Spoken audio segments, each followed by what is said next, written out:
Isang kainan na nagbibigay ng tunay na lasa ng Hilagang Luzon sa puso ng Maynila. Ito na ang kusina Cagayan ng Moriones Tondo. Ang pansit patil patong ay kilala bilang isa sa pinakasikat na pagkain ng Cagayan Valley.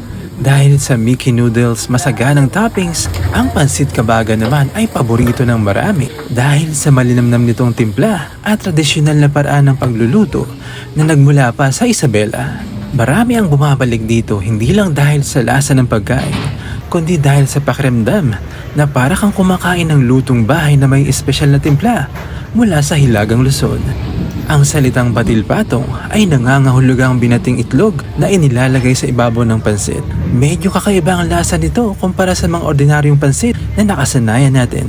Hindi lamang pansit ang kanilang ipinagmamalaki. Meron din silang lomi na puno ng sahog at sakto sa kahit anong panahon.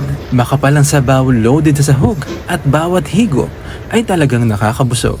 Dagdag pa rito ang kanilang crispy dinuguan na may kakaibang kombinasyon ng malutong na karne at masarap na salsa na talagang bagay sa kanin o bilang pulutan. Solid ang konsepto ng kusina Cagayan dahil dinadala nila ang mga pagkaing madalas matikman sa Cagayan Valley at Isabela papunta ng Metro Manila. Hi, Ma'am Preslyn. Saan po matatagpuan itong kusina Cagayan?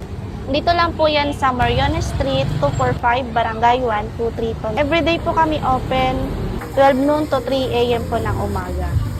Meron po kami sa Batil Patong, special 150 pesos. Sa Overload Batil Patong naman po, 180 pesos. At meron din po kaming Kabagan regular for only 120. Sa special naman po, 150 pesos. At overload po, 180.